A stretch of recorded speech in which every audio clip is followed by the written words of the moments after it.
The kind of deity which a man consciously or unconsciously worships indicates the intellectual status of the worshipper.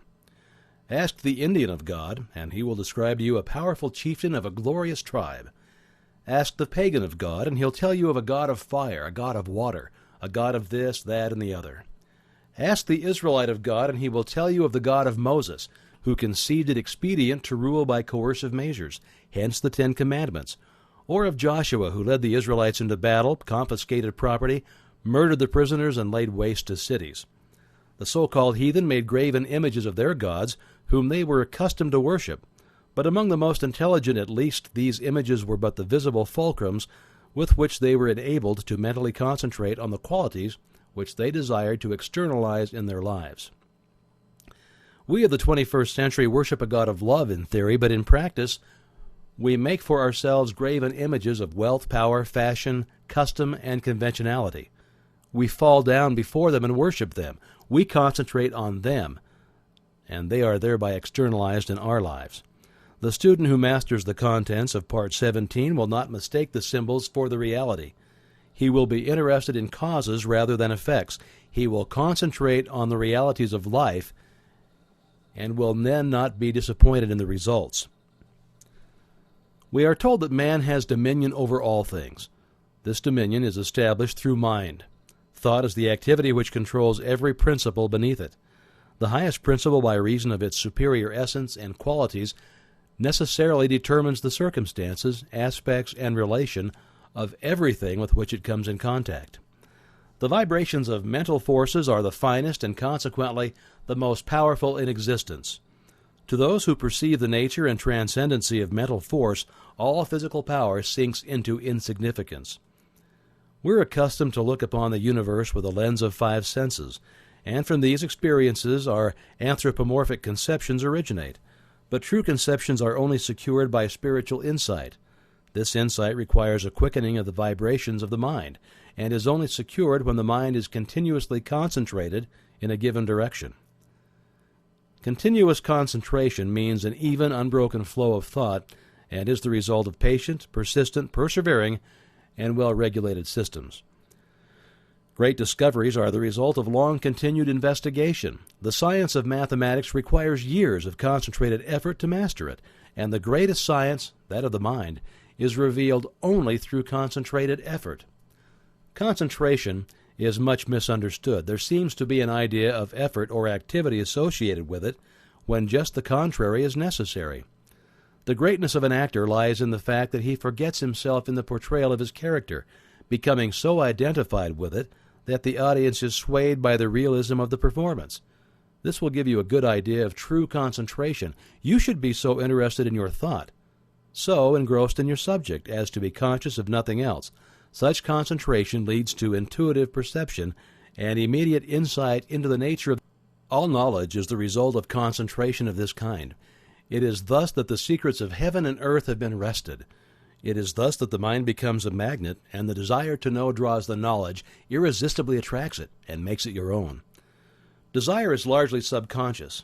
Conscious desire rarely realizes its object when the latter is out of immediate reach.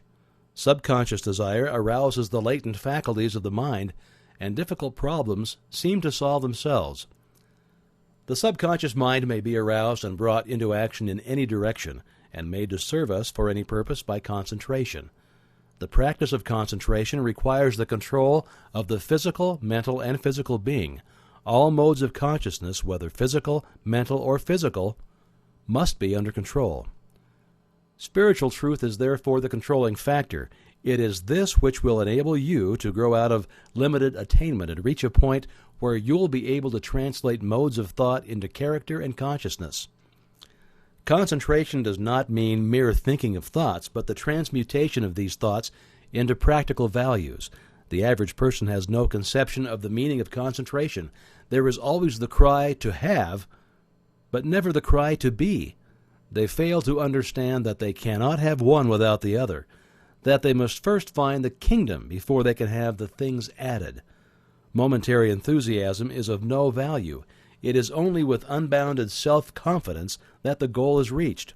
The mind may place the ideal a little too high and fall short of the mark. It may attempt to soar on untrained wings and instead of flying, fall to earth, but that is not a reason for making another attempt. Weakness is the only barrier to mental attainment. Attribute your weakness to physical limitations or mental uncertainties and try again. Ease and perfection are gained by repetition. The astronomer centers his mind on the stars and they give forth their secrets. The geologist centers his mind on the construction of the earth, and we have geology. So with all things. Men center their minds on the problems of life, and the result is apparent in the vast and complex social order of the day. All mental discovery and attainment are the result of desire plus concentration. Desire is the strongest mode of action. The more persistent the desire, the more authoritative the revelation. Desire added to concentration will wrench any secret from nature. In realizing great thoughts, in experiencing great emotions that correspond with great thoughts, the mind is in a state where it appreciates the value of higher things. The intensity of one moment's earnest concentration and the intense longing to become and to attain may take you further than years of slow, normal, and forced effort. It will unfasten the prison bars of unbelief, weakness, impotence, and self-belittlement, and you will come into a realization of the joy of overcoming. The spirit of initiative and originality is developed through persistence and continuity of mental effort. Business teaches the value of concentration and encourages decision of character. It develops practical insight and quickness of conclusion. The mental element in every commercial pursuit is dominant as the controlling factor, and desire is the predominating force. All commercial relations are the externalization of desire. Many of the sturdy and substantial virtues are developed in commercial employment. The mind is steadied and directed. It becomes efficient. The principal necessity is the strengthening of the mind so that it rises superior to the distractions and wayward impulses of instinctive life and thus successfully overcomes in the conflict between the higher and lower self. All of us are dynamos, but the dynamo of itself is nothing. The mind must work the dynamo. Then it is useful and its energy can be definitely concentrated. The mind is an engine whose power is undreamed. Thought is an omni-working power. It's the ruler and creator of all form and all events occurring in form. Physical energy is nothing in comparison with the omnipotence of thought because thought enables man to harness all other natural power.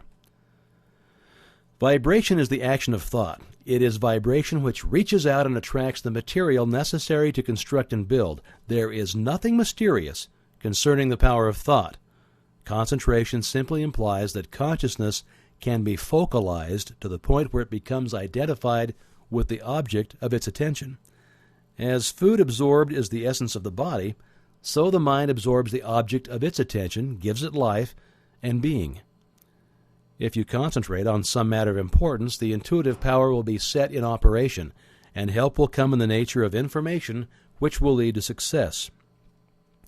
Intuition arrives at conclusions without the aid of experience or memory. Intuition often solves problems that are beyond the grasp of the reasoning power. Intuition often comes with a suddenness that is startling. It reveals the truth for which we are searching so directly that it seems to come from a higher power. Intuition can be cultivated and developed. In order to do this, it must be recognized and appreciated. If the intuitive visitor is given a royal welcome when he comes, he'll come back again. The more cordial the welcome, the more frequent his visits will become. But if he is ignored or neglected, he will make his visits few and far apart. Intuition usually comes in the silence. Great minds seek solitude frequently. It is here that all the larger problems of life are worked out. For this reason, every businessman who can afford it has a private office, where he won't be disturbed. If you cannot afford a private office, you can at least find somewhere where you can be alone a few minutes each day, to train the thought along lines which will enable you to develop that invincible power which is necessary to achieve. Remember that fundamentally the subconscious is omnipotent. There is no limit to the things that can be done when it is given the power to act. Your degree of success is determined by the nature of your desire. If the nature of your desire is in harmony with natural law or the universal mind, it will gradually emancipate the mind and give you invincible courage. Every obstacle conquered, every victory gained will give you more faith in your power, and you'll have greater ability to win. Your strength is determined by your mental attitude. If this attitude is one of success and is permanently held with an unswerving purpose, you will attract to you from the invisible domain the things that you silently demand. By keeping the thought in mind, it will gradually take tangible form. A definite purpose sets causes in motion which go out in the invisible world and find the material necessary to serve your purpose. You may be pursuing the symbols of power instead of power itself. You may be pursuing fame instead of honor, riches instead of wealth, position instead of servitude.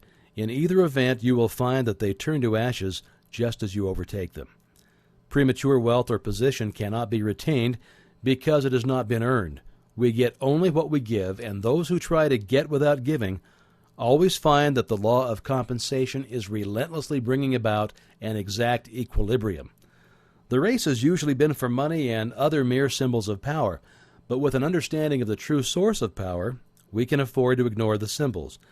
The man with a large bank account finds it unnecessary to load his pockets down with gold.